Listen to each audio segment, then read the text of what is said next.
సంవత్సరాల తరబడి ఎన్ని మందులు వాడినా మీ మోకాల నొప్పులు తగ్గట్లేదా? ప్రాణ పెయిన్ క్లినిక్ లో అత్యాధునిక చికిత్స. ఆరుగాలం కష్టపడి పండించిన పంటలను అకాల వర్షాలు నిండా ముంచాయి.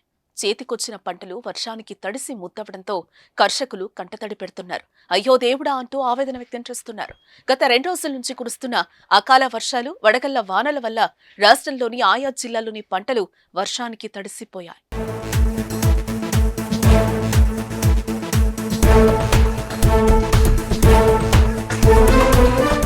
ఎండలు భగ్గుమంటున్న తరుణంలో ఒక్కసారిగా వానలు దంచుకుంటాయి. దీంతో ఊహించని విధంగా రైతులు నష్టపోయారు. జనగామ జిల్లాలోని నర్మెట్టలో రాష్ట్రంలోని అత్యధికంగా 4.9 సెంటీమీటర్ల వర్షపాతం నమోదైంది.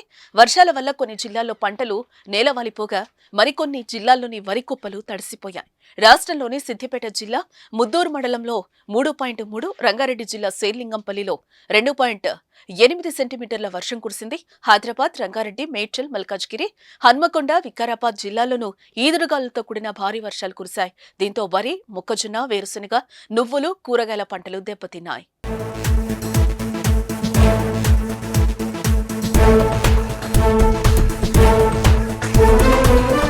జనగామ జిల్లాలోని జాఫర్ఘట్, నర్మెట్ట, స్టేషన్ ఖన్పూర్ మండలాల్లో భారీ వర్షం కురిసింది.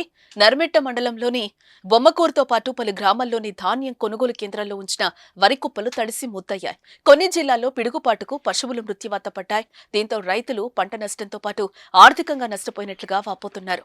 ప్రభుత్వం ఆదుకుని నష్టపరిహారం చెల్లించాలని డిమాండ్ చేస్తున్నారు రైతులు.